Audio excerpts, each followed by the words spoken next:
more memorable experiences I've had over the past 4 years was back in 2016 when we played our quarterfinal soccer game against SLU. And this was a huge game with an awesome ending, so let's check that out.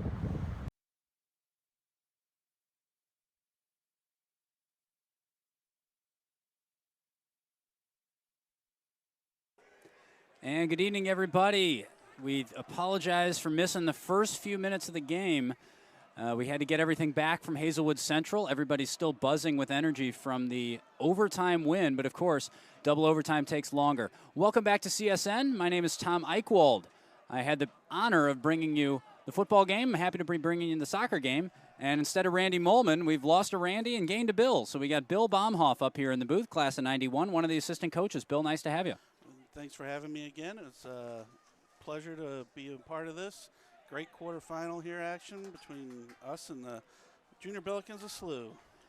And so just to get you up to speed, you did miss a goal. The score 1-0 in favor of SLU. As we see break for Sam Leach, that is played out of bounds.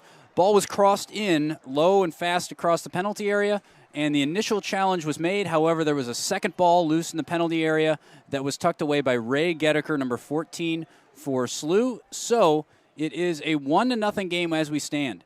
CBC is in the white. They're going right to left across your screen. SLU, the Junior Bills, in the dark blue, going left to right. Corner kick coming in for CBC. It's a good one. Flicked on. Trying to close down is Connor Lanero.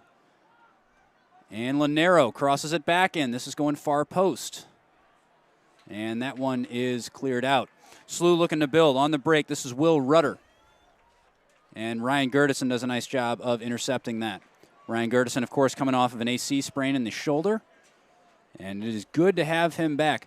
Now, Bill, we were talking before the game about what we expect. We expect this to be a midfield battle, but one that hasn't quite taken shape yet. Yeah, usually between these two, it's a definite battle between the midfield. Whoever can win the midfield will end up winning this game. However, in the first start of this game, it's been a lot of offensive third play, mostly for SLU, but CBC is starting to gain a little more possession, especially getting it up there in the front third of the field. Now we just got to take advantage of some of these opportunities, maybe take advantage of this corner kick and put the ball home in the net. It'll be Tyler McAllister with the right foot trying to bring this one in. SLU's got men on both posts, marking zonally in the center. Ball played far post. Lanero slips, and that is out of play. It will be a throw-in going out for SLU. Substitution, we have Brandon Trussler coming on for the goal scorer, Ray Gedeker. Now, anytime these two teams meet, it is obviously a meaningful game, but this more so than most. This is the state quarterfinal, just in case we're missing the significance here. Not that anybody would be. State quarterfinal game. The winner of this game gets to take on the winner of the Francis Howell North and Eureka game, being played, I believe, simultaneously. And that game, the winner there, would advance to the state final. So this is a quarterfinal. This is a big game. It is a big rivalry. You'd expect the nerves to be kind of high. What have you seen in these early minutes, both once our viewers joined us and before, Bill? I've seen SLU's done a very good job of keeping possession so far. They came out fast, quick with possession of the ball. CBC has countered it pretty well. We had the one slip up in the back where we didn't keep possession of the ball. We let them win the inline, get the cross off, and then just cleaning up things in the back there will take care of that. But the idea here is to always weather the storm, weather the first 10, 15 minutes. If you can do that, then let's get possession of the ball, win that battle in the midfield, and take it to them offensively. And of course, CBC's last game, a 3-0 game against Pattonville, one in which CBC, to be fair, was never really challenged. SLU, quite the opposite, in fact, gave up an early goal to Jackson High School and had to dig deep to come back to win. They ended up winning, I believe, 3-1. Yes, that's a good and ball. So here we are. Good ball in, just a little bit behind Dempster, though. McAllister was waiting in all kinds of space over here on this near side.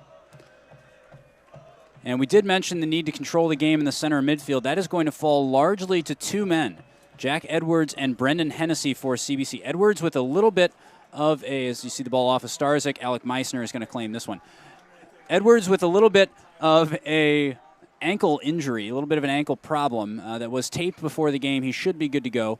And Hennessy as kind of a powerful not quite a wrecker midfielder. That's not fair to him. But Edwards and Hennessy are going to share the load of slowing down play, dictating the pace, finding the passes, while Sam Leach is finding attacking spaces and opportunities ahead of them. So definitely going to need to see Edwards and Hennessy involved for CBC as early as possible. Yeah, we like to see Edwards and Hennessy keep possession of the ball, but then what we want to do is have them find the people up top or Sam Leach, like we do here. If we find Sam Leach is our playmaker. He's the one that will spray the ball to the different areas of the field. He'll be able to find the forward's feet. He's that guy that would like to see running at people and going forward as quick as possible. And now the goal kick coming out from Alec Meissner. 26:06 to go on the clock. Again, a 1-0 game. You are watching the Cadet Student Network. It's been a full day of CSN action. You had football earlier. CBC taking down Hazelwood Central in the state quarterfinal in what was one of the most thrilling athletic contests you're ever going to see. Just the fourth quarter and overtime, absolutely unreal. I know I've already ruined the ending, but I can't ruin the experience. Go back and watch it on CSN. It is, especially start with the fourth quarter, watch the end of that game, and tell yourself that it actually happened. It wasn't a script somewhere. Most of the soccer staff was here early, and we were actually watching it from our phones and different things down on the bench, up here in the press box and everything, keeping an eye on it as well. It was a thrilling game, one you should definitely look at. And now I think that ball is crossed in. Dempster trying to head down. Nobody there. Can Starzyk get on the end of it? No, I'm sorry, that was Leach. No, he can't. And this ball played long. Coming back to track back is Stephen Levine. He's still trying to be a nuisance in the middle of the field, but Hennessy sorts it out. Finds Edwards. Edwards closed down immediately. That's something that didn't happen against Pattonville, where CBC won 3-0. They had all kinds of space to find passes in the center midfield. That will not be the case tonight. Starzyk beats one. And that is off of Bryce Starzyk. Good defending there over in that far side, and it will be a goal kick going out. Very nice crowd here tonight. Everybody seems to have made it back from the football game, for the ones that went there as well. It's a great day, great atmosphere here today. And I just want to compliment, speaking of making it back in time for the game, I just want to compliment our student staff who's all standing around here. Mason Jenkins right here, I know he's gums deep in some chicken nuggets here in the press box, a little closest thing to a meal we'll get. But getting this set up and the other students involved, Ben Brush, I want to thank Charlie Hines, Tristan Bear,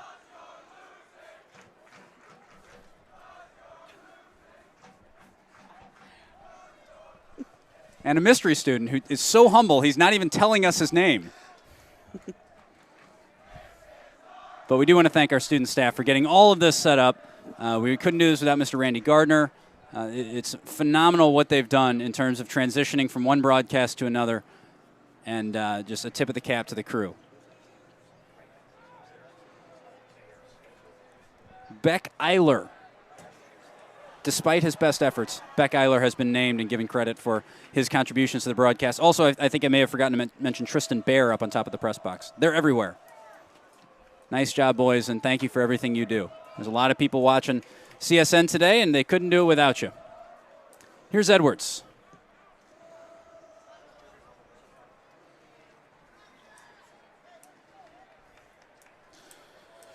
Someone else will have to take this throw in probably. I don't know if Gerson can.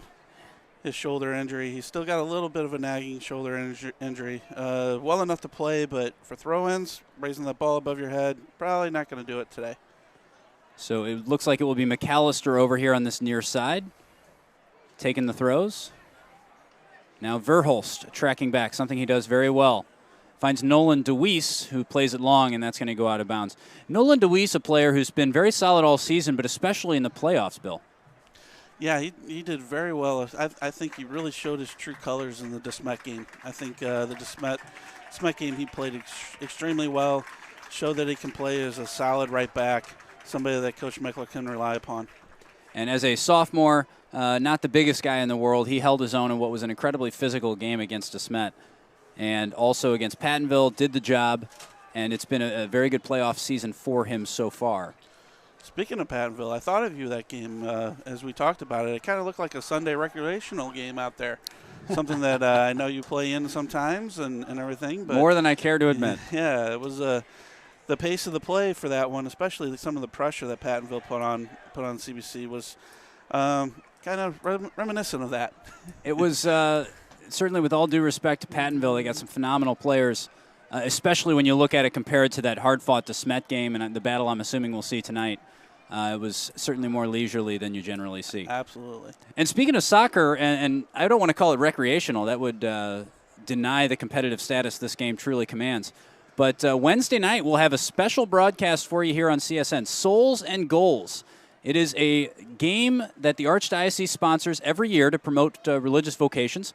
It will be the Kendrick Lennon Seminary Lions, that is the seminary soccer team, against Clergy and Company, a team of priests and their friends. I will be honored enough to play in that for the third year now, and the commentators, I believe, Zipper Zeppa, as well as Deacon John Schneier, and Nick Lee, who works as the coordinator of young adult ministry for the Archdiocese. They'll be bringing you the game, but we are very honored to be hosting this year. Come on out. It's a great evening, Wednesday, 7 o'clock, or join us on CSN. This ball's played in. Flick on by Gertison, and that is wide. That is a wonderful header from Ryan Gertison. Just couldn't keep it on target.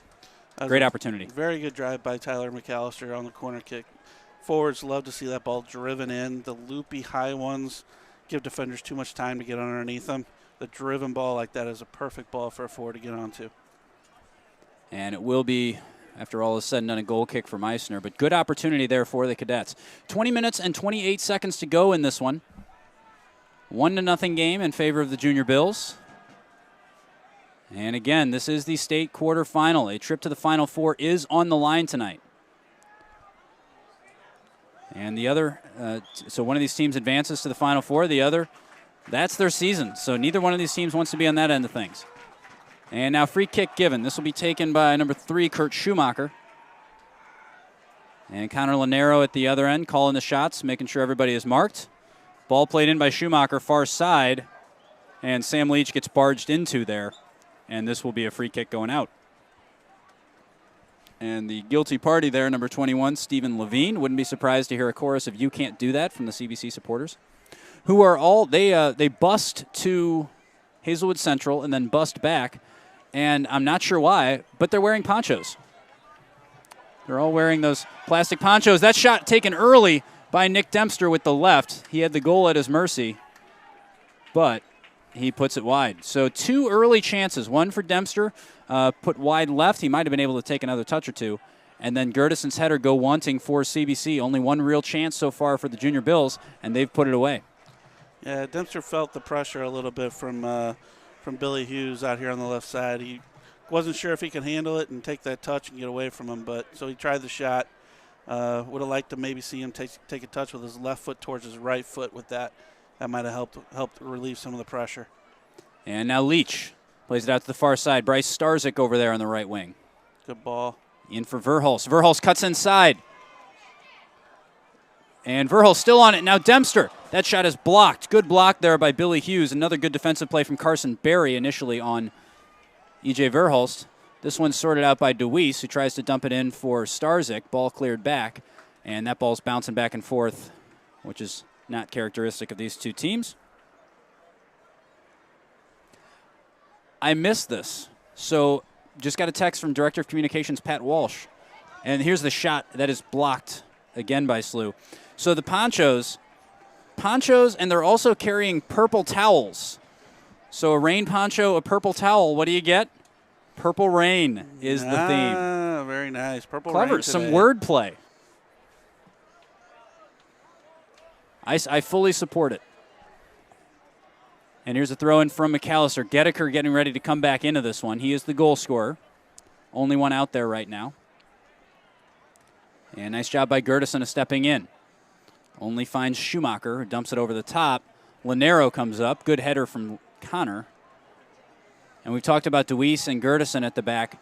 The key man there is Connor Lanero. He has been steady all season. He had a wonderful game against DeSmet. Whenever CBC was pressured against Pattonville, he was generally the one sorting it out. And it's hard to imagine where CBC would be this season without Connor Lanero. He's been very steady back there. Steady player for us in the back. He's helped organize the defenders. Done a very good job. And that ball played in the midfield. SLU trying to get some possession here. Over here on the near side, Billy Hughes. Now Brandon Trussler. Trussler inside, cleared by Edwards. Billy Hughes right there. Hughes dancing, beats McAllister. He's going to get a right-footed cross in.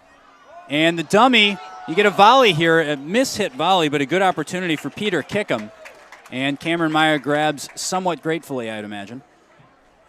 And 16:41 to go in this one. It is 1-0 still. Flick on from Dempster. That's being chased down by Pietro Nicastro. And now cleared again. Edwards steps in. And Leach. Verhulst takes a little nudge in the back, stays on his feet. He's got Dempster ahead of him to his left. Leach now to his right. Starzyk wide right. He's going to use Nolan Deweese, who finds the aforementioned Bryce Starzyk. And now Deweese. Talked about Conor Linero. Hard to imagine where CBC would be without him. The nature of this team, though, there's a lot of different guys you could say that about. It's hard to imagine where CBC would be without Jack Edwards. It's hard to imagine where CBC would be without Bryce Starzyk. It's hard to imagine where CBC would be within the last month or so without Tyler McAllister. He's been absolutely massive for him. There's just so many players out there that are key players. You could say it for almost everybody in the starting lineup. Absolutely, absolutely. And that's a sign of a good team is when you have not one, not two, but 3 or 4 players that can be really change the play of a game and change the outcome of a game.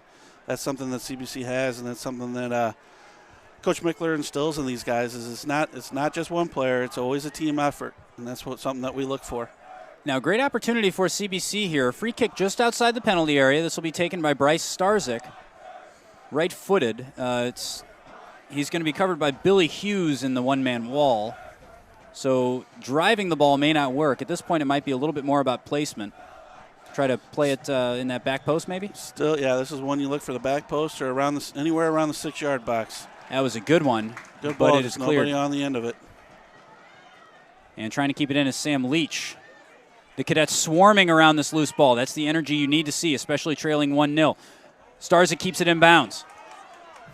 He beats his man. Billy Hughes is the man. Gets to the end line. Hughes tackles it out of bounds, but it will be a corner kick. And Bryce Starzyk, showing you the level of energy we've come to expect from him, gets a corner kick basically out of nothing there. Bryce Starzyk does a very good job of winning the end line.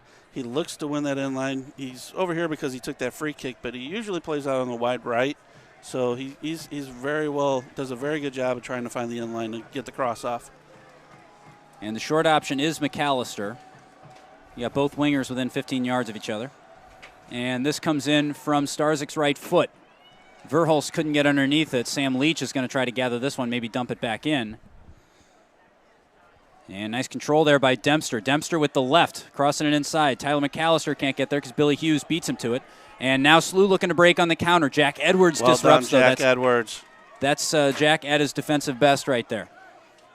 And Edwards looking for McAllister. Is he going to get there? Both players slide. Both Billy Hughes and McAllister dive. Crossed in. Ooh, that was almost a goal kick and a handball. Yeah. On Schumacher. Came out as it is. It's a corner. And we catch our breath here.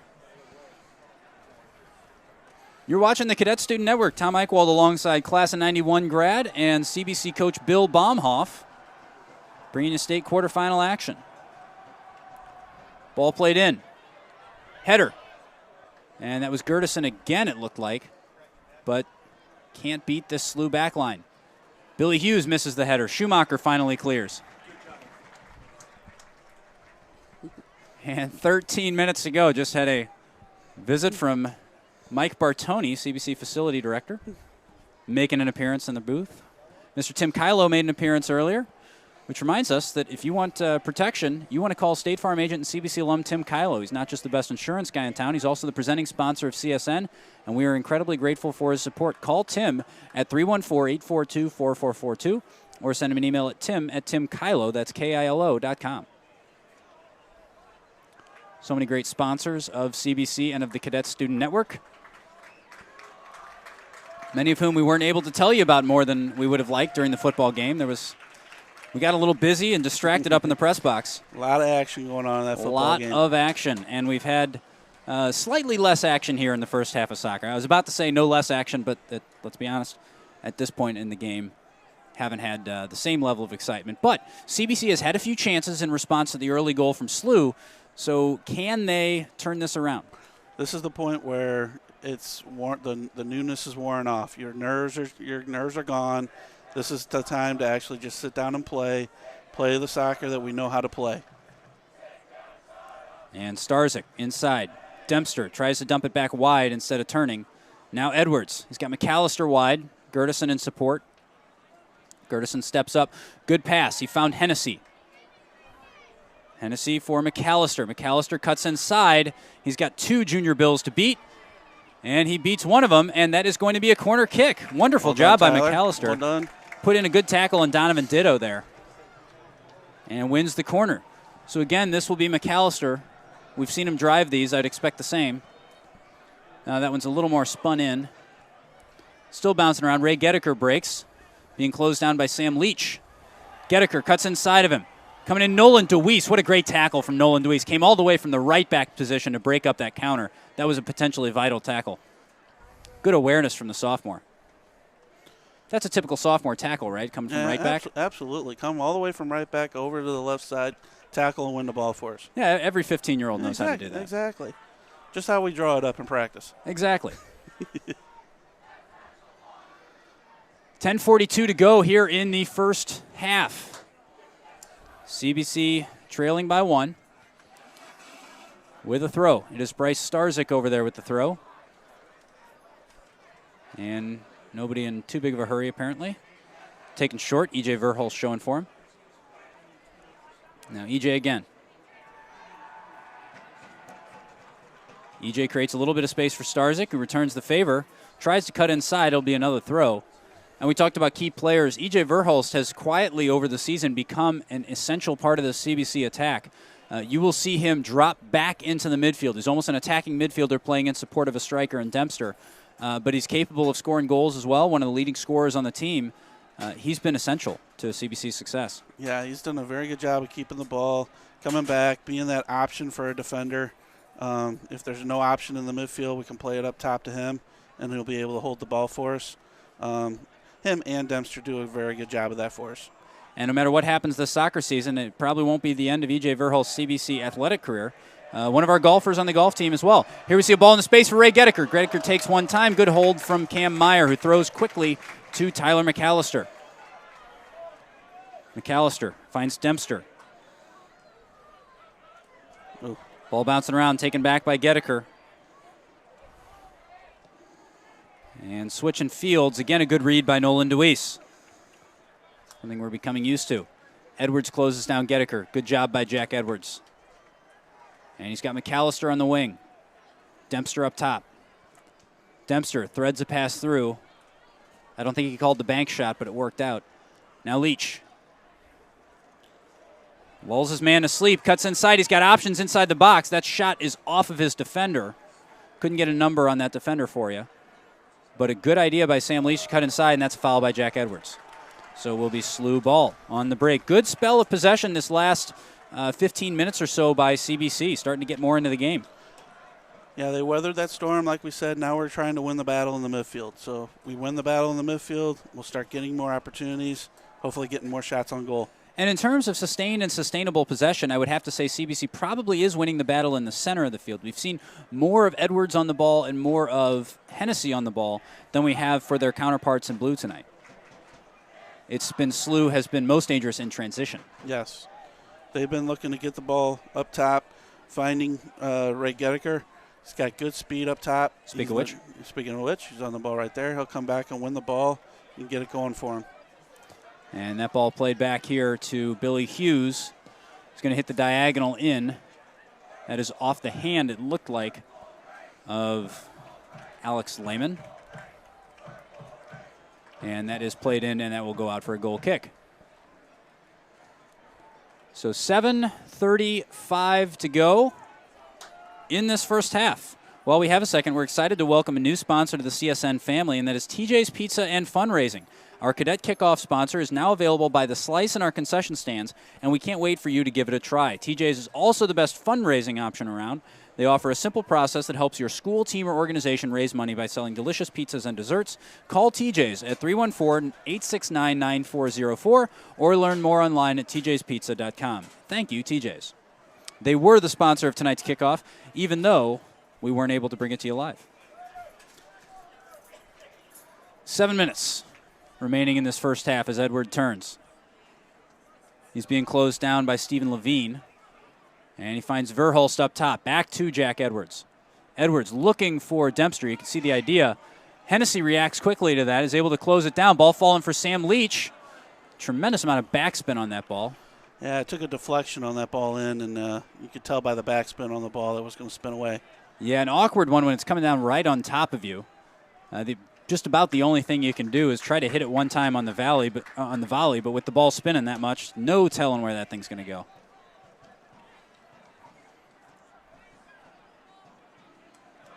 And now Sam Leach cuts inside. Good work by Sam. Advantage called. He was fouled, but the referee says play on. And now bouncing around, Dempster couldn't quite maintain possession with the touch from the head. And now Gertison, he's going to switch fields. Nope, he doesn't. Finds Verhulst tracking back again. That's what we talked about. And one thing I'm seeing, as that's going to go out for a goal kick, Verhulst is doing a nice job of tracking back, but at times, by the time he receives the ball and turns, Dempster is so far away from him. Dempster's a good 20, 25 yards away from him. I'd like to see them connecting a little bit closer. Dempster, there's no reason for him to be pulling wide. There's no second run coming down the middle, and he's got a very capable wide man in Tyler McAllister. I would like to see them communicating just a little bit better. I think they're getting a little bit separated, and as a result, Dempster's starting to get a little bit isolated up top. Yeah, he's looking. He favors his left foot. Let's be honest. So I think he's kind of favoring this side a little bit. But as you can see right now, by the way after the goalie kicks the ball out here, EJ's playing a little bit further back, leaving Dempster a little more room up top. That might be something that Coach Michler brought up, though, too, is the fact that maybe they like this matchup over here on the left. They might like Dempster against this right back of Billy Bush. They might like something of that as a one-on-one match or characteristic that maybe Coach Michler saw as something they might want to exploit. Ball played back for Cameron Meyer. And he's going to play it long. Edwards has to control and does. Cuts inside. He's closed down. But he does a nice job of finding Verhulst's feet. That's what we meant by controlling the center of the midfield. Here's Leach. One-on-one with the keeper. Leach with the right foot. Goal! Sam Leach tucks it away with the right foot. And a celebratory jump right in front of the SLU student section. I'm sure they love that one. And great goal by Sam Leach.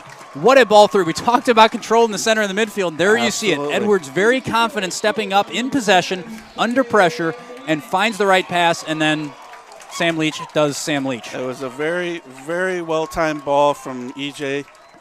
He timed it perfectly. Sam made the run through. He saw the hole, saw where the ball should go.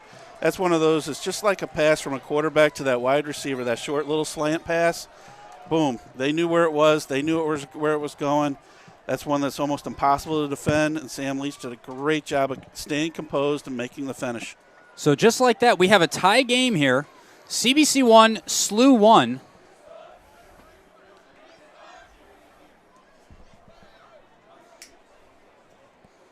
So it is a tie game with 4 minutes and 7 seconds left on the clock. And CBC regains through Connor Lanero. Lanero out wide to Deweese. Deweese takes his time, plays the diagonal. Not so diagonal, more vertical.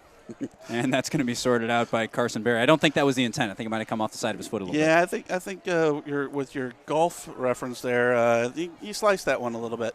A little bit. Yeah. You know, it happens to the best of us. We all do it every once in a while. Especially this time of year. You know, it's just don't start playing as much. And but nobody cares about our golf games, Bill. I think they care about this soccer game. Not at all. 3 minutes and 20 seconds now. Free kick to St. Louis U in a dangerous area. A very difficult area. It's a very awkward free kick from this range. Just outside of shooting range, one would think. Very difficult to defend. Absolutely. You can expect a ball coming in, but then you got to, as a goalie, you got to be watching out for that sneaky player who might want to try to shoot from there. And as it is, ball falls for Pietro Nicastro, who retains. And Cam Meyer's coming a long way for this. He does grab that. No. Great job by Cam Meyer. Oh, no. Went right up over Will Rudder. He's going to check him. His head came down a little bit. Looks like he's doing okay, though.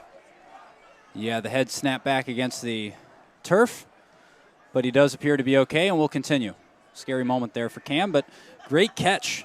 Good job of holding on to that under pressure from Will Rudder. 2.5 now. This is the time where you want to, you just scored a big goal, you just tied it, you don't want to give anything up. Don't give anything up, keep the pressure up, continue to pressure them, make them make mistakes, win the ball back, but definitely don't give up a late goal here in the first half. And we've mentioned several substitutions from SLU. This ball played through. Back to that point in a second. Alex Lehman off the football crossbar, and that is out for a goal kick. CBC making the first substitution of the game, as looks like Nate Tem is going to come on for Sam Leach, give the goal scorer a break. So Nate Tem, the first substitution for CBC. And the clock continues, winds down to a minute 45. It's going to be at a minute 40 when Cam Meyer hits it. This is one of those substitutions where Coach Mickler wants to give Sam just a couple extra minutes, talk to him individually, tell him about a little something out on the field, make use of the time that the half is almost over, and then but still give Sam some much-needed instruction as well. Gertison brought down by Donovan Ditto there.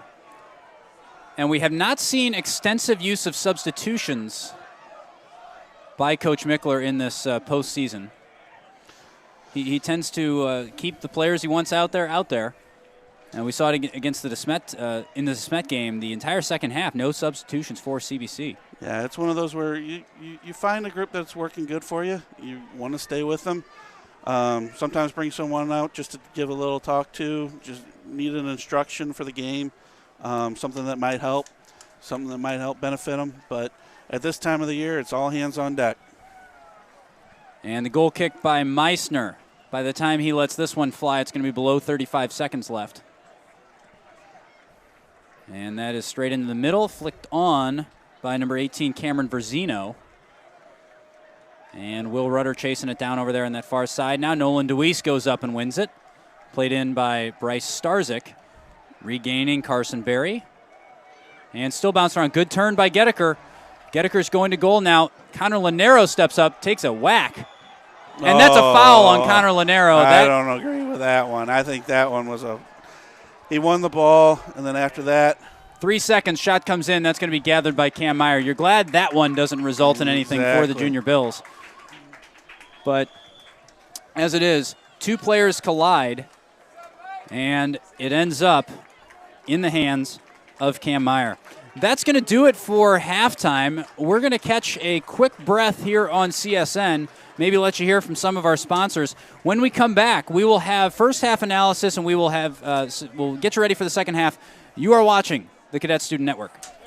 Let me help you protect what matters most and prepare for your retirement. I want to help everyone in the CBC family save money and stay protected. I've been in the business for 25 years. My team and I are ready to help you protect your family and save money. You can contact me at 314-842-4442. My email address is tim@timkylo.com, or my website is timkylo.com.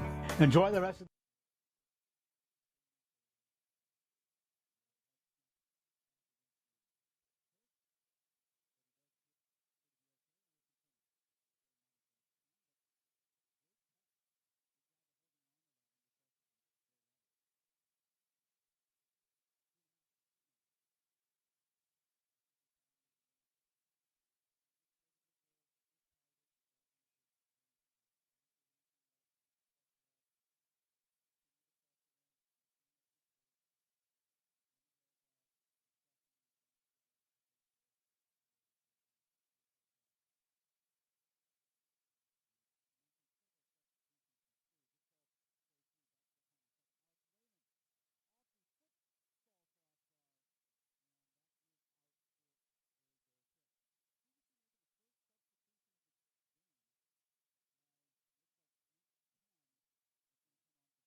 And welcome back to the Tim Kylo broadcast booth, everybody. Tom Eichwald alongside Bill Baumhoff, getting ready for the second half of CBC versus SLU. Now, not just from a commentary perspective, but also from a coach's perspective, Bill, what did we see in that first half? Well, what we didn't see, because we weren't up just yet, was the pressure that SLU put on when we first started the game. They put on some decent pressure in the first part of the game, and that's what resulted in their first goal. So I know Coach Mickler's over there talking about that now, telling them to remember that the first couple of minutes, the first 5, 7, 10 minutes of this second half are vital. We got to make sure that we maintain and control their pressure, but use the momentum that we just developed by scoring late in the first half, carrying that over into the second half, and start to put some more pressure on them. And talking about CBC's response, it was really when they started finding the ball 2 feet in central areas that things started to happen for them. Yeah, it was like we talked about. As soon as we started winning possession of the ball in the midfield, we started controlling more of the center midfield. We were able to change momentum, change the point of attack, and basically get the ball up top, and we scored a great goal. Great possession. Great ball from EJ, from Jack Edwards, and then Sam Leach did a great job. Classic finish, inside the foot, just made sure it went by the goalie, found the back of the net. And as things stand, the season series between these two teams stands 2 games to CBC's favor, 1 to SLU's. CBC beats SLU in the CBC tournament, and then in the final regular season game of the year, SLU beat CBC in the final of the CYC tournament. So this would be, if CBC can pull it off, would be the 3rd win. SLU could even the series. And that would be the goal heading out here. And as both teams take the field, you have CBC in the white. They're going left to right. SLU going right to left. And unfortunate in the state and district and section assignments that we have, that these teams have to play so early. CBC and DeSmet playing in the district tournament. CBC and SLU playing now. One of these two teams could be playing their last 40 minutes of soccer. Absolutely. And that's something the state, they'll look at, but they really won't look at as well as the pairings and the district pairings and things like that. They always say it's geography where it goes, but when you put 2 teams like this playing in the quarterfinals, it's something that I know most of the coaches in the area want to go to more of a seeding pattern once the regular season ends. But things being as they are, here we stand, state quarterfinal. CBC not just going for the 3rd win over SLU in the season, but also going for their 2nd state quarterfinal win today. As we see EJ Verhulst try one. Why not, I suppose? I'm always a fan of the half-field shot. But CBC going for the 2nd state quarterfinal of the day, beating Hazelwood Central in a thriller. The Thrilla on Newhall's Ferry. I don't think it really has the ring to it that some other Thrillas do. But it was a wonderful game. It was everything you hope for. Go back and watch it. We brought it to you on CSN. And now CBC trying to complete the double as Cam Meyer plays it out under pressure from Will Rudder. But, of course, winning in football earlier today gets you exactly nothing between the lines of a soccer field. Headed back by Connor Lanero for Cam Meyer. Communication between those two has been solid tonight. And second half is underway. Again, we did mention the football game, not to harp on this too much, but we did have a phenomenal effort from many of our students to get everything set up for this broadcast. We had to clear everything out of the Hazelwood Central press box, bring it back, set it up here, fight traffic, fight fatigue, and wonderful job by this CBC staff. Charlie Hines, Mason Jenkins, Ben Brush, Beck Eiler, Tristan Bear. All these guys did a phenomenal job today. Max Adamski helping out with the game earlier. We could not do this without these guys. It was a great job by the students that help out with this program. The truck arrived. There was probably 5 minutes until kickoff, and we were able to get up and running as quick as possible. They did a great job bringing in all the equipment. Wonderful job done by those guys. And header back in from Gertison. McAllister can't keep it in, so it will be a goal kick for Alec Meissner. And it is a beautiful evening for soccer. We mentioned not using too many subs. Fortunately, tonight it's cool enough. You shouldn't have to worry about too much in the way of fatigue issues and cramp and all that. So it should be a good evening to play your starters for long periods of time. And Will Rudder controls. Ray Gedeker trying to get on that, but Nolan DeWeese clears it out. Now SLU looking to build. SLU looking to build a little bit more intentionally than they did in the first half. And as I say that, they dump one long. They were trying to find Gettiker's feet, but just missed it there. Rudder. Gertison clears. Hennessy. Leach. He's got Starzyk running away from him. Now Dempster. Back to Leach. Back post, you have Tyler McAllister over there all by himself. And I think that's probably what Leach was thinking, except he was dispossessed by number 18, Cameron Verzino. And then Leach ends up hitting the deck. A little slow getting up. Not sure exactly what happened there, but that one is cleared out by Carson Berry for SLU. And now this is McAllister on the throw. Again, taking the throws due to Gertison's nagging shoulder injury. Hennessy can't win that. Here's Will Rudder. Finds Gettiker. Gettiker trying to return the favor. Connor Lanero just in time. That could have been bad. It's kind of an all-or-nothing challenge from Lanero. And ball played down the flank from number 21, Stephen Levine. Looking for Gettiker. Gertison plays it out for a corner. A little frustrated with himself. He couldn't put that out for a throw. But it will be a corner kick to SLU. 36.5 to go in this second half. We are tied at 1-1 between two excellent soccer teams. One of whom will continue to the Final Four, the other of whom will not. Here's the cross with the right. Played back post. Cameron Meyer a little bit off his line. Nobody gets there, though. That ball is straight off the face of Brendan Hennessy. Good connection from Pietro Nicastro.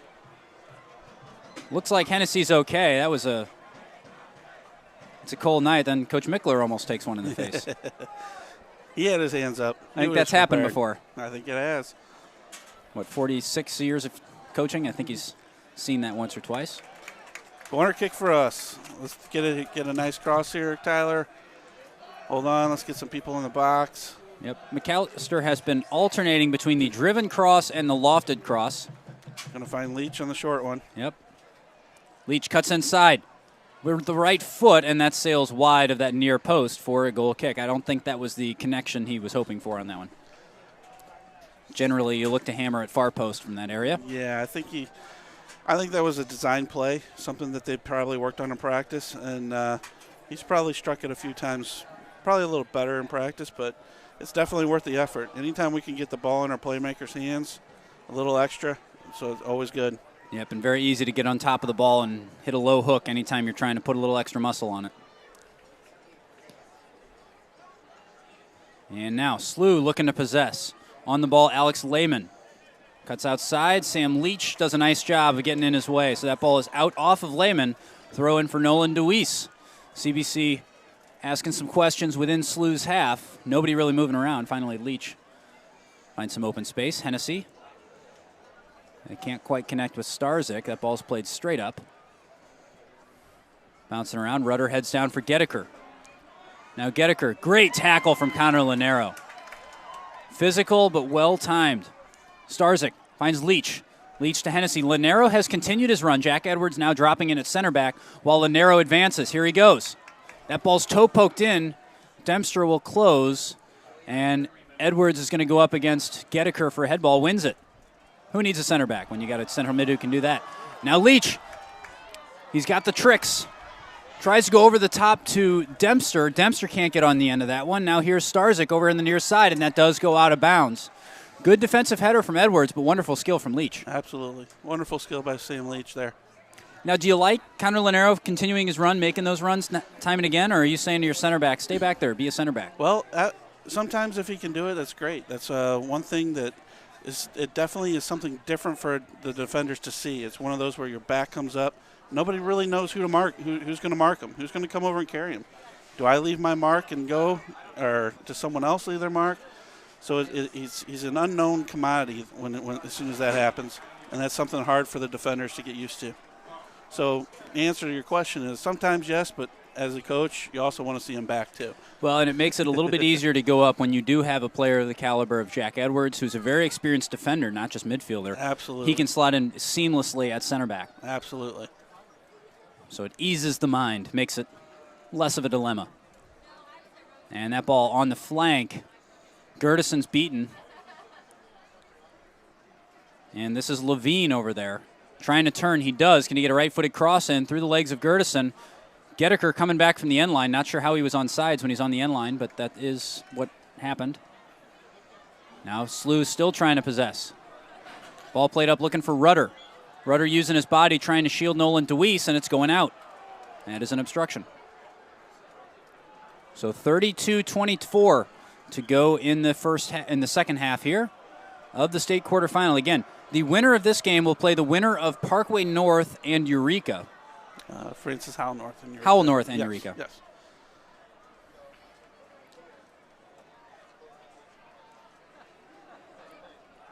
A lot of broadcasting today. That's the only mistake we make. I think we're doing okay. We're fine. Now here is ball played over the fence, and goodbye ball boy. He'll be down there a while. It is a throw-in for CBC, though. Oh, the soccer managers take their cue. Sam Heidert and Ryan Toll making their way down there. We have a lot of substitutions coming in for the Cadets right now. And Eli Johnson on up top. Nate Tem on. Reese McKell on. Looks like Kurt Miller on at defensive midfield. And the back line stays as it was. Tem into the middle. Starzyk can't get on the end of it. Good defensive header there from Nicastro. And closed down by Starzyk. Ball played off of Bryce Starzyk, though, and it will be a throw-in going out for the Junior Bills. So the first substantial substitution of the evening for CBC. You got the feeling these starters are going to be off for maybe 10 minutes or so, then go back on for the last 20. It's the substitution we tend to see from Coach Mickler in the postseason and in big tournament games. Ball played in the middle. Kurt Miller does a nice job of reading that one. Player that we've seen play a wing back for Gertison. We've seen him play at left back. We've also seen him play defensive midfield. We've seen him play holding midfield. Very versatile young player. Yeah, he's been coming up from the ranks and everything else. He spent a lot of time with the B team, but enjoying the call-up for the playoffs from Coach Mickler, and done a very good job as he's come in and helped out. And Starzyk got his signals crossed there with Reese McKell. Frankly, Starzyk could have turned and had all kinds of space to dribble into. But as it is, it will be a throw-in going out, taken by Pietro Nicastro. Headed the wrong way by Lehman. McKell down for Eli Johnson. Every time he's on, we talk about it, but the speed and strength of Eli Johnson is impressive, and they are his greatest weapons. As Leach dribbles in, trying to cross it with the right. Instead, it's going to go out for a corner, so CBC will have a corner kick taken by Bryce Starzyk. This is a corner kick with just under 30 to go.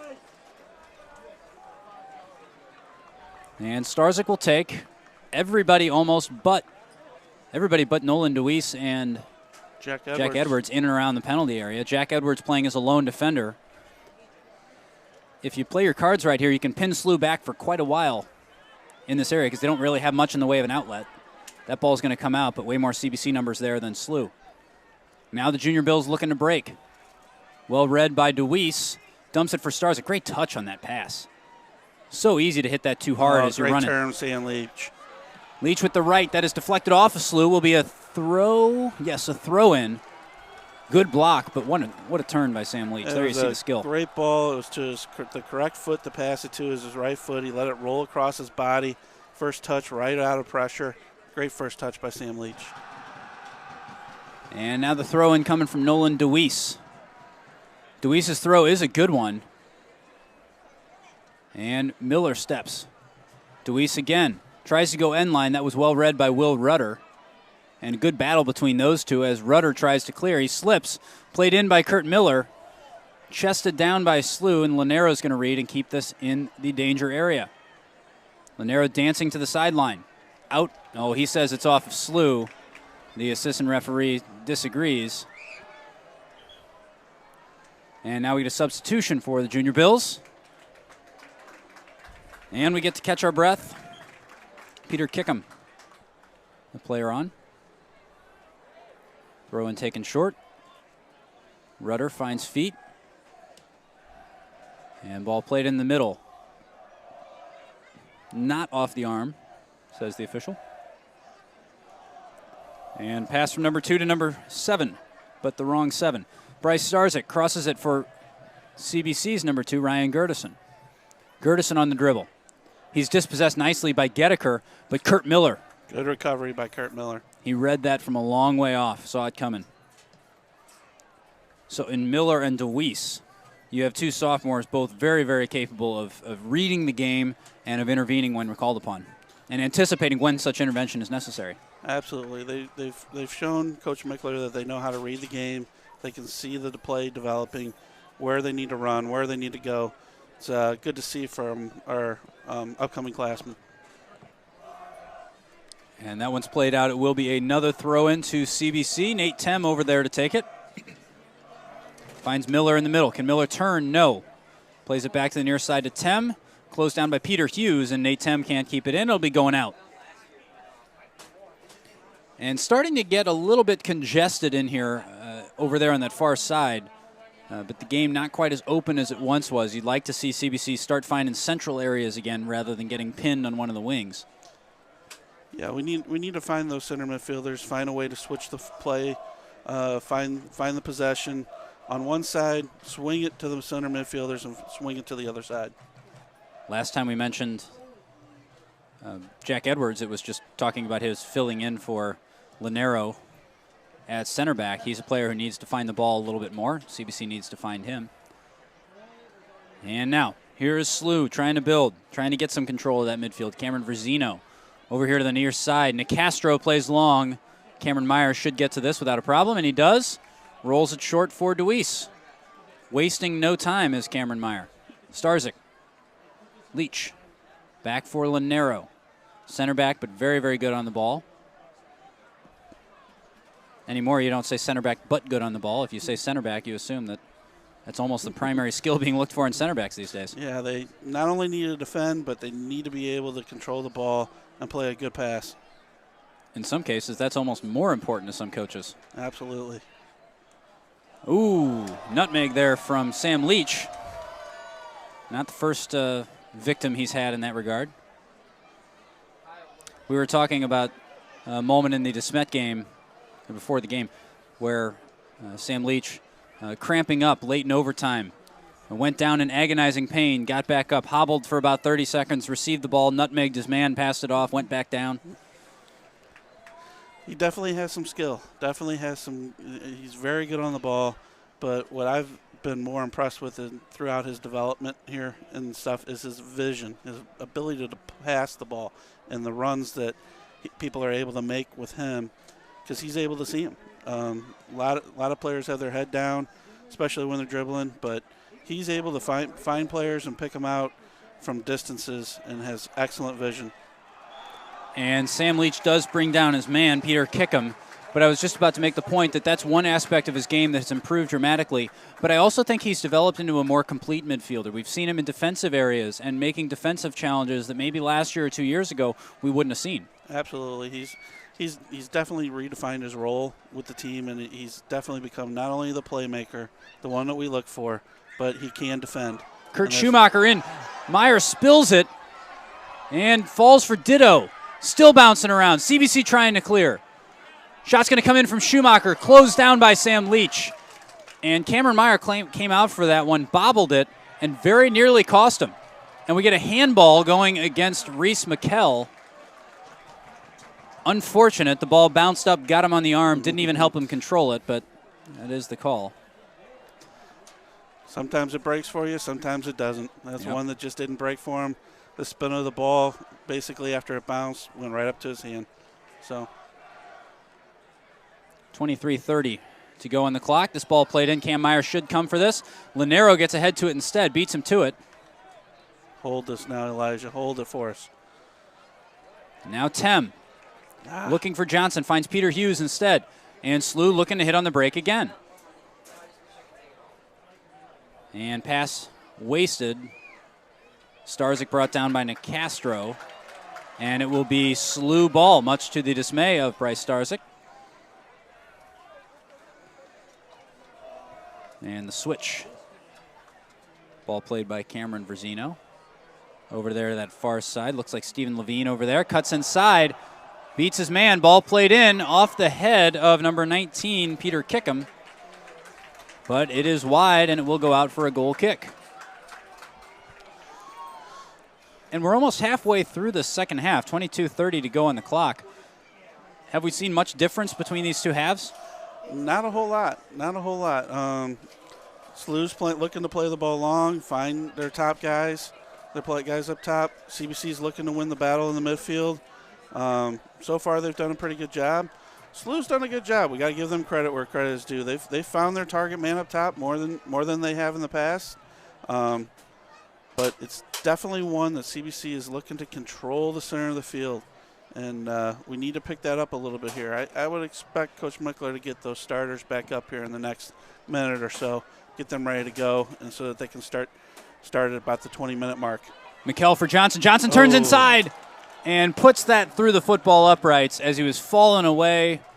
That's a difficult one to finish. I don't think he was expecting that pass quite as quickly as it came. Right. It was a ball into him, but it was in between his feet. That's a hard ball to settle, is that one that's right in between your feet. Don't know if you should use your left foot to receive it or your right foot to receive it. He did very well to receive the ball and turn. Just got under the ball in the shot a little bit, but he did well to actually get the turn and the shot off. And that's a great example of the upside that Elijah Johnson does bring to your team. He can control it, he can turn it, and he's got the strength to be able to do that with the speed to be able to beat you in other ways too. It's just that little bit that needs to develop in terms of getting that shot on target. Again, difficult shot, but you see the tremendous upside that Eli Johnson brings. Absolutely, and he's only a junior, so he can learn from this. Definitely learn. He's been learning all season, doing a good job for Coach Mickler when he needs him. And now Starzyk dribbles across, stopped by Reese McKell. And the shot is blocked. McKell's pass out to Tem doesn't find its way. It's stopped by Ditto. Ball bouncing around between Geddeker and Edwards. Linero claims and plays it up the line, but it does go out of bounds, and it will be a SLU throw. Looks like those starters, or at least some of them for CBC, getting ready to come back on. Can't see all the way over there, but it does look like that is Dempster, Verhulst, Hennessy, and is that that's a long way off. Maybe McAllister. Probably, that would be my guess. And that is cleared by Gertison. Eli Johnson tracking back for it. Little nudge in the back. Returns the favor. And now Leach trying to dump it in for Reese McKell. McKell in a foot race. Alec Meissner did a nice job of reading that and clearing. Meissner, a very good goalkeeper. Very quick off his line. He's a goalkeeper that understands himself as an 11th player as opposed to as something totally different. His relationship with the back four is very solid, understands where he needs to be based on where his defense is and vice versa, and it has paid off. If you go back and watch the CYC final from this year, he had a phenomenal game doing exactly that, coming outside of the box, playing the sweeper keeper, getting things going in possession, really an all-around talented keeper. It's going to be tough to beat tonight. Yeah, he has done a good job for them. I'd like to see us get some more shots off on him. So far we haven't had a whole lot of shots on goal. That's something that we would like to definitely see here coming up. And here come those subs now. Yep, it is McAllister, the fourth sub over there on that far side. So the starters back out there, 19 minutes to go. I got to imagine we're going to see them the rest of regulation. Barring something else, that would be my guess as a coach, one that follows Coach Mickler and understands some of his philosophy. More than likely, these guys will be out here the rest of the time unless something else happens. And now Dempster plays it in the middle. Verhulst can't get there before Meissner does. Again, there you see the reading of the game from Alec Meissner. If he doesn't get there, Verhulst is through. Yeah, if he's further back on his line and he can't come out and get that ball, EJ's got a clean path to the goal. That's trouble. Never let the ball bounce. And Linero tries to play it up. Dempster tracking back. Dempster does win the ball. Controlled well by EJ Verhulst. That thing had some pace on it. He brings it down right on his foot. Pass sorted out. Hennessy trying to control and does. Now Edwards got to turn and keep coming. This is the time we need to settle things down in the midfield. We got to get possession. We've done a good job here. And Hennessy asking a little too much of Tyler McAllister. I'd almost like to see Jack Edwards turn and move into the empty space rather than going right back out to that left wing. Absolutely. Again, at this level, hard to find a team that consistently and evenly switches fields from that central midfield position. The tendency is to keep the ball coming, send the ball back the way it comes. So if you receive the ball from that left side as a midfielder, it's a lot easier to look up on your left side and see exactly who's there rather than turning. You know, is somebody going to let you know if somebody's closing in? Maybe not. If you turn and lose the ball in the middle of the field, it's a dangerous situation. So you just like to see the communication and the trust be there that a player knows that he can turn in the empty space if nobody's saying, man on or man behind or something. Yeah, absolutely. That's something you got to learn as a midfielder. Good block by Gerson.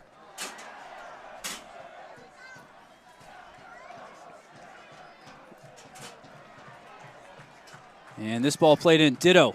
Inside, Lanero gets a foot to it. Gerson clears. Gerson is a bit outmatched in terms of speed by Ditto over there, Donovan Ditto. And he's got to watch that. The positioning, if you're not perfect in the positioning, a guy with speed can beat you. So a lot of pressure over there on Ryan Gerson. Toe poke by McAllister. He's got Verhulst in the middle. Dempster behind. Starzyk far side. McAllister tries to go to the end line and just touches it a little bit too hard. I think he thought about putting his foot on it, decided to take a touch forward, and somewhere in the decision-making process, the details got lost. Yeah, he was indecisive on that last touch. He wasn't sure if he wanted to cut it back or go forward with it. Ended up costing him, but he'll learn from that. We'll move on, and he's definitely gotten some good crosses off for us, so we'll look for another one from him here soon. While we have a second, we want to say thanks to one of our newest sponsors on the Cadet Student Network, and that is Mercy Sports Medicine. Mercy is ranked as a top-tier Catholic health system nationally and offers the highest quality health care for students and their families. We know this firsthand here at CBC. Our own athletic trainer, Kristen Jeans, and the team at Mercy take great care of our cadet student athletes. So to learn more, visit www.mercy.net.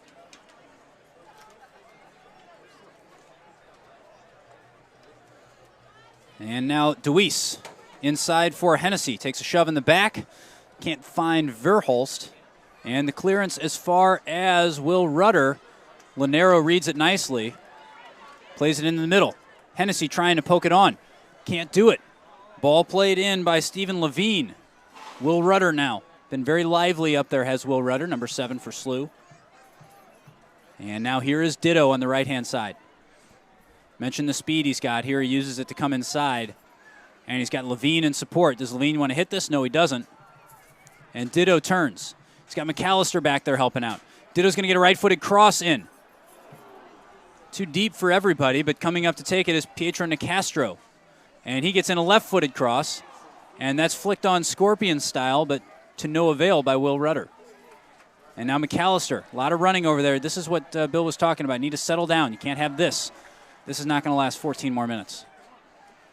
And there's the cross. Deweese plays it out. Verhulst tracking back. Hold it for us, EJ. Hold it. Verhulst got away with a little bit of handle maybe, then gets hacked from behind by Nicastro. Verhulst doesn't like that the hack isn't called. SLU doesn't like that the hand isn't called, and we play on. It's a wash. We'll wash those calls out. Well, and the assistant referee on this side is at the other end, so very difficult for him to see. Referee has no view of either of those. Starting to get a little bit physical out there. You expect that at this stage between rivals. And now Gerson stepping up. Leach, Edwards. Got to control the ball a little bit here. Dempster, Leach. This is better. This is more like what we saw for spells in the first half. Now Starzyk. Win the inline, Bryce. Win the inline. Nice tackle by Pietro Nicastro. And that is out. CBC will get the throw through Nolan Deweese. 13 minutes, 36 seconds to go in this one. The second half has gone flying by. First 5 minutes tend to seem like they took forever, and then after that, it's been it's been almost a track meet, something that we definitely want to try to slow down. Yeah, it's more of a time vacuum. Yes, it's not like too much has happened, but at the same time, the clock keeps just getting sucked down closer to zero for some reason. A strange phenomenon physicists turn Jack would probably scoff at. And ball played out wide. McAllister, still a 1-1 game. This is going to be a corner. Getting down at below 13 minutes is one of those times in a game where you the stakes start amping up on these corners. A corner with 20 minutes to go is one thing. A corner with 10 minutes to go is another.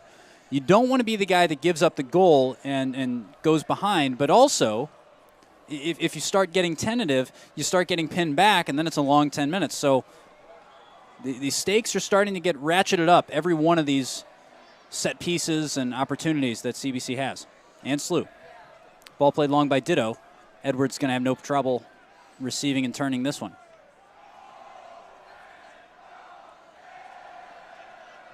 And that ball tackled by Levine, but Hennessy's able to find McAllister, who's got to step on his man. He's got Peter Hughes beat. He gets taken down. No foul, says the official. Gertison trying to head it to Edwards, but it just finds Mike Camp, backup goalkeeper. Nice one-handed grab from Camp on that one. But McAllister did take a knockdown there after he got rid of the ball. No harm, no foul, says the official. And now we're at about 11:45 to go. Dumped in by SLU. Headed clear. This is Reese McKellen. Just came on for Bryce Starzyk. And a little heavy touch. And he is dispossessed. Nicastro's ball in the middle finds Jack Edwards. Two number 4s combining. Now Hennessy. McAllister over there on the wing, and he's going to toe poke it. It will go out for a throw. That's the good news. The bad news is it is not CBC's ball. Cadet fans, do you know a grade school student might be a future cadet? Please encourage him to pay us a visit and experience CBC for himself. Call Melissa Ryan at 314-985-6095 to schedule a tour of CBC or an 8th grade shadow visit. That's 314-985-6095. Spend a day with us and experience what CBC is all about. Also, if you want to experience CBC, come on by tomorrow. We hope you spend all day on CSN with us. We hope you'll spend a little bit of tomorrow with us at Open House. 11 to 3. Come on by, take a tour. See student performances. We're featuring our fine and performing arts departments. 11 to 3 o'clock, Open House tomorrow. You can come, take a tour, talk to our people, and see what makes CBC stronger than ever. 10.5 to go. Ray Geddeker getting ready to come back into this game for SLU. He is the goal scorer for SLU. Sam Leach, the goal scorer for CBC. Both goals occurring in the first half.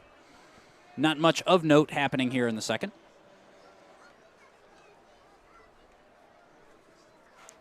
And the clock getting ready to go below 10. Dumped in over the top for Dempster. Battling it out with his numerical counterpart, Carson Berry. Falls for Dempster. Nifty back heel. Now Verhulst in the middle. Not a great first touch, but a better second one. And some nifty touches there. Right-footed shot, takes a deflection. It will be a CBC corner. That's why every once in a while you just got to try one. Either you catch the goalkeeper out, you said, Bill, that we need to get more shots, or it gets deflected for a corner. And now we are inside of 10 minutes. So this is where defenses start to get a little nervy on set pieces. What's that famous quote by Wayne Gretzky? I think it's, you'll miss 100% of the shots you never take. Got to get some shots on goal. Got to get some shots on goal. That one's played in, caught by Meissner. Good hands from Alec Meissner. And he's going to give this one a ride. Good kick. No spin on it. He hit that thing flush. Ball played out by DeWeese. Not the best ball out. He's wondering why Reese McKell wasn't tracking back to show himself as an option. You can see him kind of toss his hands up after he played it out. And it will be a throw-in taken by Pietro Nicastro. And going off is Nick Delgado, number 9 for SLU. And back on is Ray Geddeker. Geddeker looking to cut in the middle, trying to create a shot. Gets past Edwards, can't get past Gertison. And now we got Dempster in a foot race. Tries to turn and take the shot early again. It's blocked by number 3, Kurt Schumacher. Again, Dempster had a little bit of advantage there. Not sure he needed to pull the trigger quite that early. Yeah, I would have liked to see Nick put the ball down on the ground there. Maybe take him on one-on-one. And now McKell. Beaten to the ball. And headed out by Kickham. Got to have a little bit better of a first touch there. Got to work on our first touch. Make sure our first touch is under control. Leach. DeWeese. Edwards. Stepping up, closed down by Gedeker. That's got to be a foul, and it is. And this one will be going in from the 25-yard line of SLU. So this is 35 yards out from goal. It's another one of those right in between. And dead in the center of the field. Yeah. It's one of those, it's hard for the defenders, but also as an attacking team to decide what you want to do here. And if you can make a good decision on what you want to do, you're putting defenders in a situation where they're running with their, towards their own goal. Absolutely anything can happen if you get the placement of this ball right. CBC evenly split. And instead it's hammered. That was not far off, I don't think. I could see the shadow of the ball on the post as it went by, so Dempster didn't miss by a whole lot. Not a whole lot. Alec Meissner, I think, was caught off guard by that. He was not expecting a shot. Goalkeeper doesn't leave his feet, and you see the shadow on the post. So a good hit by Dempster. Not sure if it's the best option, but that was pretty close.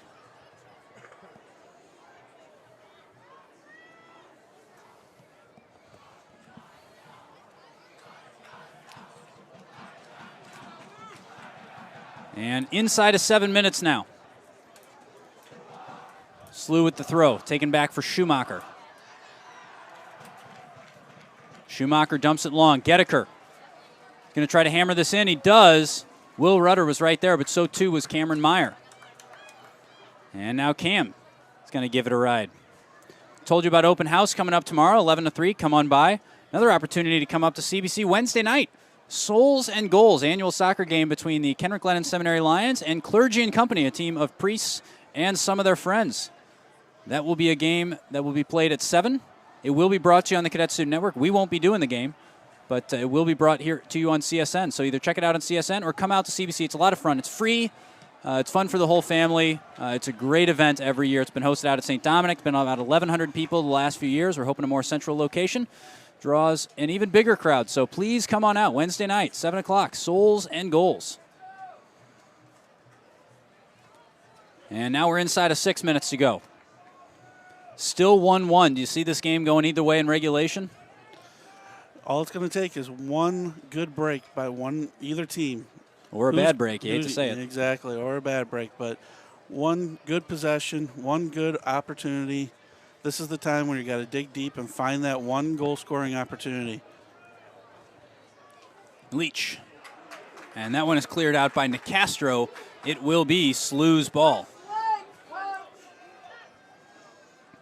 Gedeker in the middle. Looking for Kickham. He got him. That's a foul. Yep. Gertison, the guilty party there. This will be a free kick going in for SLU. You don't want to be giving away free kicks in areas like this.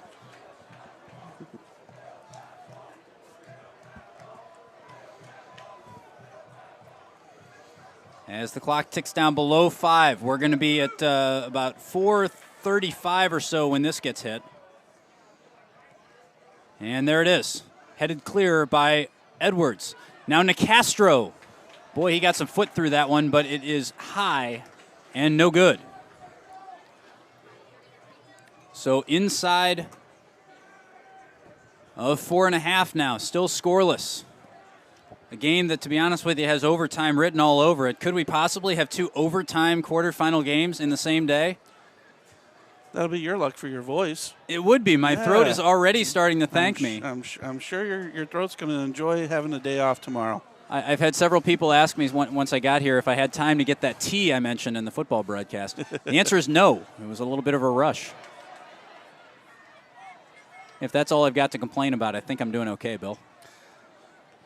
Absolutely. We saw one overtime win. Hopefully we can pull this out in the regulation, but if not, hopefully we can pull this out in the overtime. And the question is, can our collective nerve handle another overtime game? And that one is cleared by Cam Meyer. A lot of leg has Cameron Meyer. And now Kickham. Into the middle. Gedeker in all kinds of space. This is not good for CBC. Long-range shot over the bar. That is football crossbar. To be fair, I think Cameron Meyer had that covered, but a very, very dangerous moment. What a wonderful strike from Ray Gedeker. Yeah, he struck that well. That was a very good strike by him, by Gedeker. I agree with you. I think Cameron had it covered, but it's one of those where, hey, good effort by them. We can't give them that much space. Just can't give them that much space, especially with this amount of time left. Clock goes down below 3 minutes now. Now Will Rudder for SLU. Ball played in. Goedeker can't get there. And it will be a CBC throw going out. CBC not in a rush to take this throw, but they're certainly not wasting any time. Continuing with, I would say, moderate urgency. And that one bounces off of Edwards' face, and they're going to say it hit his hand. It looked like it hit his face, but I guess he had his hand up there. No protest from Jack. He looks like he's hobbling a little bit, making his way back there. That ankle injury might be starting to make its appearance. I think the SLU bench made that call. And this is coming in from Schumacher. Cameron Meyer off his line. Does get a punch to it, and it's a good one. Wonderful goalkeeping from Cam, but he's going to have another go at this one as Peter Hughes plays it in for number 2. The Donovan Ditto. Ditto's cross, headed clear by Lanero. This is where the nerves start to hit inside of 2 minutes. You don't want to be giving away crosses like that. Hennessy. Good pass from McAllister. He's got Dempster in the middle. He's got Starzyk back post. 1:45 to go. And McAllister, that is cleared, and that will be a SLU throw as the ball bounces over. McAllister slow getting himself off the deck, but he does appear to be okay. And the clock's going to be at 1:30 when this is thrown. Goedeker receives, turns sideline. Beats Edwards, can't beat Gertison. Ball passed back to Connor Lanero. Lanero shanks it a little bit. Leach can't get there ahead of Kickham. Although Sam Leach does end up with the ball. Give this a ride, Nolan Deweese. And now Nicastro stepping up. 1:10 to go. Leach can't clear. Nicastro again. No fouls. And SLU playing around with it in the midfield now as we go to 1 minute to go. Lots of space in the middle for SLU. Here's the attack. Ray Goedeker looking to turn. Can he get a right-footed shot off? That is blocked by Brendan Hennessy. Great turn there from Cameron Verzino. I thought he was going to get a shot off too. And that one is poked. Only as far as the SLU backline. 45 seconds to go. Can SLU start asking some questions? That ball played into the corner. Headed clear by Nolan Deweese. Good read on the ball by Deweese. And now Starzyk plays it up the line. That is going to go out of bounds. 33 seconds. This throw-in taken, I think, a little bit farther forward than where the ball went out of bounds, but taken quickly by Nicastro. 25 seconds now. Ball played in the middle. Here is Hennessy. Hennessy dumps it long. No full-on chase from Starzyk. And with 15 seconds to go, Meissner's going to hit this as hard as he can. Mishits it. Nicastro flicks on. 10 seconds. Leach back. And ball dumped in again by SLU. Kickham flicks it. And that is going to do it for regulation. So for the second game in a row, football earlier and now soccer, we are headed to overtime here on the Cadet Student Network. We're going to take a quick break, catch our breath, rest the pipes, and let you hear from some of our sponsors. We'll be right back for you on CSN. The game. Let me help you protect what matters most and prepare for your retirement. I want to help everyone in the CBC family save money and stay protected.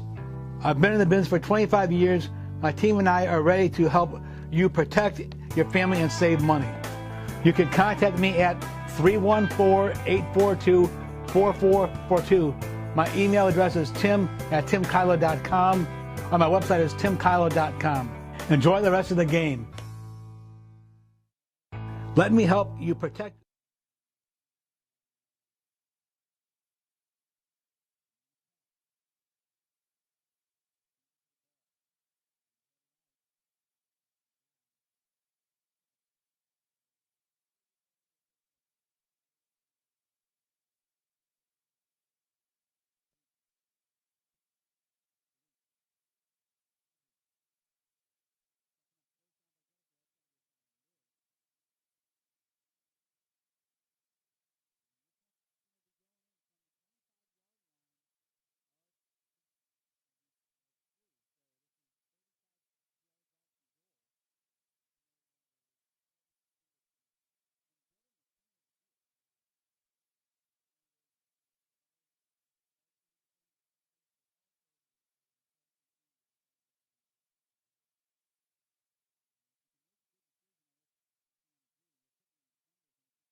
And welcome back to the Tim Kylo broadcast booth, everybody. You can hear strains of Purple Rain in the background. That is in honor of the Purple Rain theme from these CBC fans tonight. And we are in for our second overtime game in a day. I don't know how much more of this we can take, though. Of course, 2 overtimes required in the football game earlier. CBC ended up winning. Could it be 2 overtime wins in a row? We will see. As things stand, we have 2 15-minute periods of golden goal overtime in store for us. And it is a wonderful atmosphere here. What a great day to be a high school sports fan. It is. It's been a great day to be a sports fan, number one, but a CBC Cadet fan as well. Great football game. If you haven't had a chance to watch it, definitely need to get on the computer, stay here on the Cadet Network, maybe watch it after this. But it was a great football game earlier today. Hopefully the soccer team can come out, finish this off, and create a great day here for the Cadets. So SLU has already taken the field. They're, again, in the dark blue. They'll be going right to left across the screen. And CBC, when they take the field, will be in white going right to left. The winner of this game advances to the Final Four to play the winner of Howell North and Eureka. I'm sure somebody somewhere probably has results for that. We have not seen them.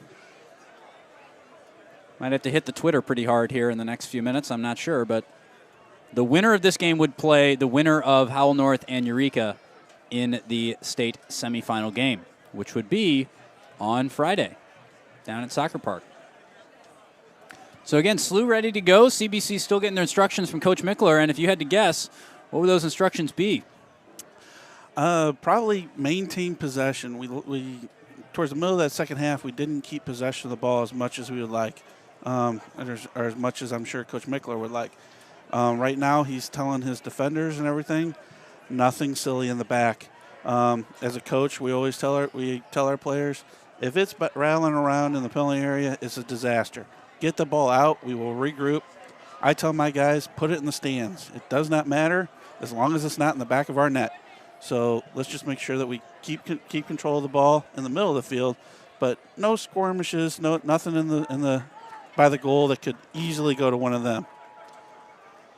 And while we have a second, I want to thank some of our sponsors. We've mentioned Tim Kylo. We want to thank him for all of his support. We also want to thank Mercy Medical, TJ's Pizza and Fundraising, and Chick-fil-A. Certainly the official pregame meal of the Cadet Student Network, the official mid-game meal being the TJ's Pizza from the press box. And we are seeing that Francis Howell North has defeated Eureka on penalties. So they will take on the winner of this game. Whoever wins this game here will take on Francis Howell North on November 11th at 2 p.m. at Worldwide Technology Park down in Fenton. There it is. That is what's on the line. So for one of these teams, it will be a Final Four berth. For the other, it will be the end of a season. And now ball played across from E.J. Verhulst. Of course, the Cadets no stranger to overtime. The soccer Cadets, that is. Played overtime against DeSmet, went all the way to penalties against the DeSmet Spartans. And ended up winning on penalty kicks thanks to a save from Cameron Meyer and 5 out of 5 from your squad. Now Deweese is going to take the throw. Good early opportunity. It is golden goal. So if we talked about some pressure in the last 10 minutes of regulation, imagine what that pressure is now. Ball flicked on. Donovan Ditto can't clear. Shot. McAllister can't get on the end of it. That's a handball, but an inadvertent one. Dempster trying to get the call, but he can't do it.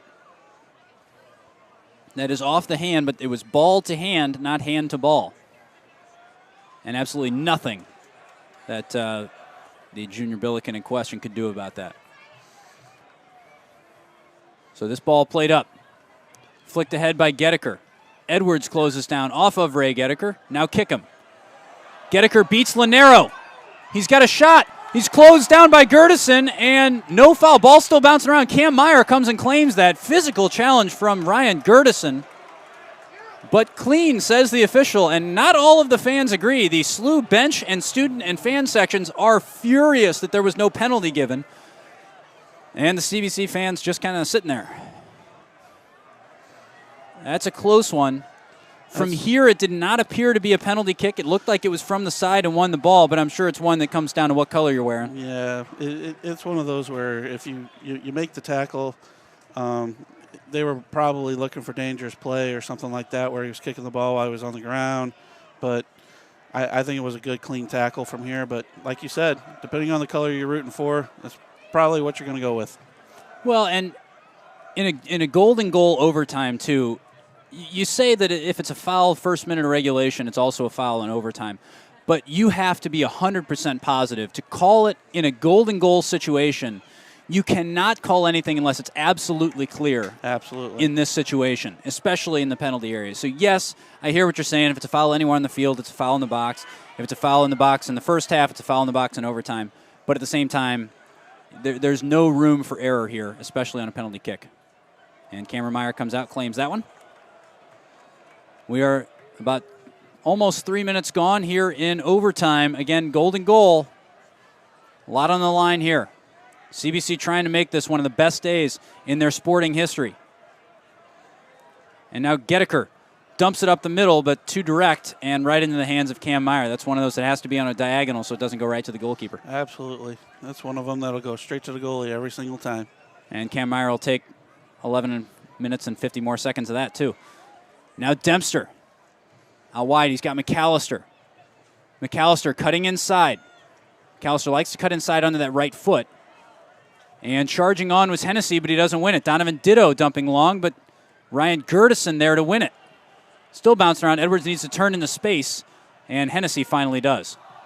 Ball crossover for Starzyk. Brendan Hennessy, Bryce Starzyk, very, very good friends, almost inseparable around the halls of CBC. Their dads, of course, very good friends as well. Ooh, that one is straight off the cheek. Had that nice flat face sound to it. Nothing you want to hear, especially on a night that's getting increasingly chilly. But Nolan Deweese is okay. And that is being shielded out by Connor Lanero to be a goal kick. Gedeker-Lanero has been a battle all night. Lanero wins that round. First substitution of the overtime. Looks like Nate Tem comes in for Tyler McAllister. And if you're coming in late, you're watching the Cadet Student Network. Tom Eichwald alongside Bill Baumhoff, bringing you CBC versus the Junior Billikens in the state quarterfinal. E.J. Verhulst brings it down, plays it on the path of Sam Leach. Schumacher is the first one there. He plays it out. Nate Tem over there on that left-hand side. I think I've probably been saying McAllister, but that is Nate Tem over there playing left wing right now. Yeah, he just came in not too long ago for Tyler McAllister. And Tem's throw, short for Verhulst. And Tem is beaten there by number 15 for SLU, Luke Marcoulier. But he dribbled it out of bounds, so CBC throw. And CBC won't be upset that he dribbled it out of bounds. Tem into the middle. And that is deflected. That is a corner kick. Good defense there by the Junior Bills. They're trying to say it went off of Nate Tem, but what wonderful control from Nate Tem. He is a phenomenally talented player, and he's a treat to watch. Again, suffered a concussion against SLU earlier in the season. Good to see him getting back to something like himself. Now this ball is played too far ahead of him by Donovan Ditto, far enough for Leach to come and close, and Leach is able to bounce off of him and win the ball back. Leach closed down, gives it away to Schumacher. Now Starzyk. No, that is Starzyk over there on the left-hand side. Looked like him, and then I realized that's not his side. But it was indeed him.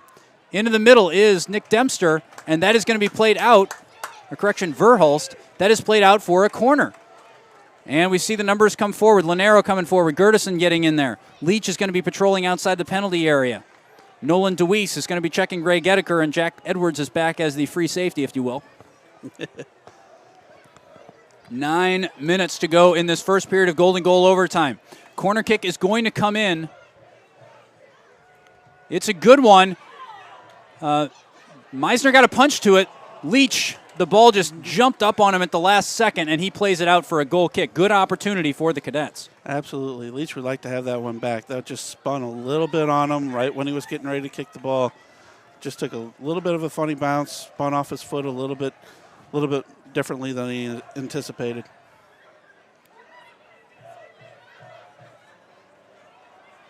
And Leach dispossessed there by Kickham. Kick him back for Verzino. Verzino looking for Will Rudder. Nolan DeWeese reads it better than Rudder does. Kick him closes in. Ray Gedeker looking to turn. We've seen him shoot from that area before, and that is not going to trouble Cam Meyer in any stretch of the imagination. And 8 minutes to go. It will be a goal kick for Cam Meyer. The evenness of the play continues from regulation into extra time. Again, the importance of the situation cannot be overstated. Now Gedeker dumps it in. Headed back by Gertison, and Cam Meyer is going to claim. Good composure from Gertison. He knows he's outmatched in speed over there, but still he's able to find his goalkeeper. Cam Meyer doing a nice job talking to him, let him know where he is so he doesn't head it into empty space or, heaven forbid, the goal. And that's bouncing around in the midfield. Jack Edwards is going to step up and control this. And misplayed the pass intended for Tem. Now Gedeker. Ray Gedeker has been a thorn in the side of these backs for CBC tonight. He's had a lot of space. Although he finds himself drifting back into a space, it's kind of the hole really behind the striker, except he is the striker. And he's had a lot of opportunities there, a lot of long-range efforts that I think CBC will concede to him. Although that having been said, he's hit some good ones. Now Linero, marauding forward. Connor Linero. A little too direct. Wasted. Trying to find Tem in the corner or Verhulst. I'm not sure if he... I think he was trying to see if EJ was going to make a run there to his right. I think he was trying to play EJ in kind of in the middle here. And now Gertison. Flick on from Verhulst. Slew trying to clear. They do. If you're CBC, you like this. Get Slew moving backwards. Get him trying to kick long clearances instead of possessing and playing out. You want him a little bit frantic. Now Nate Tem, dispossessed well by the defender there. And Tem closes down, forces a bad pass back to Hennessy. Now Jack Edwards stepping up into some space. He's going to have a go off the crossbar. EJ Verhulst there to follow it up. Can he bring it down? He heads it down in the path of Dempster. Dempster closes down. We get a shot from Tem. Tem hits it. Off a defender. Dempster trying to touch it down. Whiffed clearance. Ball still bouncing around. Will Rudder finally there to clear. I did not think in a million years that shot was going to get through and trouble Alec Meisner from Jack Edwards, but it does. And what a moment that was. That was a great effort by Jack Edwards. He caught the goalie out a little bit, caught him out off his line a little bit, tried to go over the top of him, just hit the crossbar. Great effort by Jack Edwards. I can't take any more of this, Bill. I cannot. My partner up here is walking around the box now. It's a good thing the cord's kind of long for his microphone. We said this in the football broadcast. We were kind of in a corner up on top of that press box. There was no room to pace, so more nervous energy was making it out the mouth. Now I'm able to channel some of it out through the feet. 5 minutes to go in this first period of golden goal. Jack Edwards is going to take this, dumping it into the corner for Dempster. Can Dempster get there? He can, and he does control. Played off of Peter Hughes. Or is that Billy Hughes over there? Number 16, Billy Hughes. I think I've been saying Peter Hughes for much of the second half. I apologize to any Junior Bills fans, and especially to the Hughes family for an egregious misapplication of the name Peter. And here's the throw.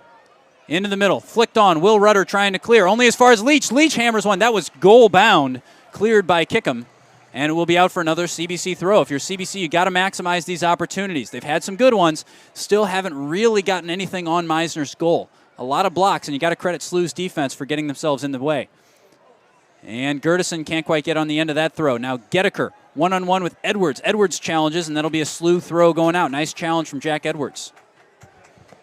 4 minutes, 15 seconds to go here in extra time. In the first of two periods of extra time, as Tem scrapes himself off the floor over there on that far side. Linero. Gertison. Edwards. Edwards challenge. He's dispossessed. Dangerous situation. Will Rudder in all kinds of space, as is Ray Gedeker. Ball into the middle. Cam Meyer comes. He makes the save. Can Edwards clear? He does. Cam Meyer saves the game for CBC. He read the situation. He came out and he closed down Gedeker, put his body on the line. Wonderful goalkeeping from Cam Meyer. That keeps the season alive for CBC. That was a great save by Cam Meyer. Great anticipation of where the ball was going to be. And he's got to be there again, and he is. That time to pick it off the foot of Schumacher. Miscommunication there between Gertison and Linero. Hennessy was back helping, but a dangerous situation. Schumacher just waltzes right through the CBC defense there. Good thing Cam Meyer's paying attention here. 3 minutes, 20 seconds to go. Absolutely. Great couple of minutes there. Great couple of saves for Cam Meyer. And flicked on Alec Meisner's time to do his thing. Clears it. Nolan DeWeese heads it straight up in the air under pressure from Will Rudder. Leach needs to control this one, and he does. Can't find Starzyk, though. CBC, you got to keep up the pressing there. Now Lanero. Good job to touch it in empty space. Dempster with his head up. He's got Edwards in support, finds Hennessy instead. Tem over there on that left-hand side. Tem has some tricks up his sleeve over there. That's a great Dumps run. it in the middle, looking for Leach. And that is claimed by Meisner. And is Leach cramping up here? A little bit, yeah. Looks like he might be. But a good ball in from Tem. Substitutes getting ready for CBC. SLU has not gone to the bench very much in this second half, or in this overtime. Now Tem into the middle. Can't find Dempster. Edwards shouldered off the ball by Geddeker, but Lanero gets there. Vital challenge from Connor Lanero. Of course, everything's vital at this point in the game. Good turn by Tem, but it goes out of bounds. It will be a SLU throw going out. He changed his mind. He's calling it a CBC throw CBC now. throw, and is Yes. CBC going to get to make the substitutions they've got lined up over there? They do. Looks like Reese McKell's going to come on for E.J. Verhulst, and Tyler McAllister is back on for Nate Tem. Great shift from Nate Tem.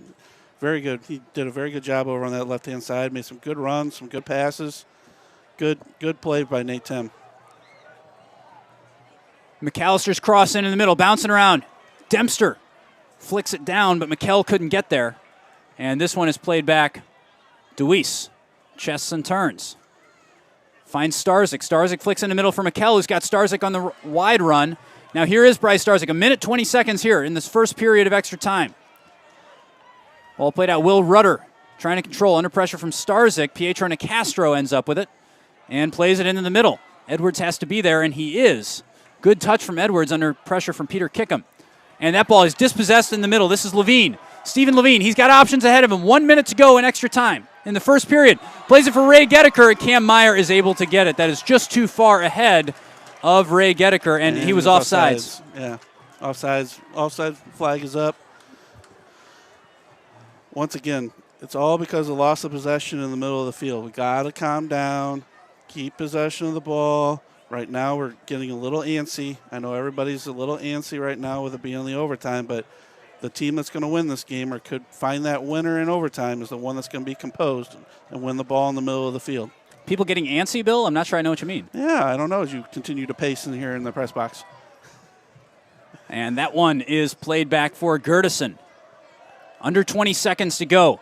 Ball chipped ahead for Dempster. Can he get a shot here? There it is. He wins it! He wins it! He wins it! Nick Dempster puts it away. What a ball great played goal! up. What a great goal! Dempster with 12.9 seconds to go in the first period of Golden Goal overtime. CBC the winner, courtesy of Nick Dempster. CBC is headed to the Final Four. 2 state quarterfinals in 1 day, 2 overtime games, and 2 wins, 2 berths in the Final Four for CBC. I don't know what to do now. I don't know if you're going to be able to sleep tonight. I don't know. I might not. I might just lie in bed shaking, waiting for open house to happen. Great game, great finish. It was a great turn. What by a Nick ball Dempster. through. Great ball through. Again, it's that midfield play. We played a ball from the midfield onto a streaking forward. I saw Meisner coming out. I noticed if Dempster could just shoot it, he would get it in the net, and he did. And it was a great finish, great way to end the game. And there are empty ponchos strewn about the field. And Alec Meisner over there looks distraught. It was a wonderful performance from him for the most part. And the Junior Bills, you have to give them credit, not just for a great season, a season that saw a CYC tournament championship, but also for a magnificent game tonight. What an effort these Junior Bills put in. And but for the heroics of Cam Meyer at the other end, I think the celebration might be reversed at this point. Absolutely. It was a great overtime period. We had Jack Edwards hit the crossbar at our end and 2 great saves by Cam Meyer that kept us in this. Great overtime performance for us. Now, Bill, we got to give a Man of the Match award real quick. And I know Pat Walsh, Communications Director, itching to get on the broadcast. But we all want to talk about this one.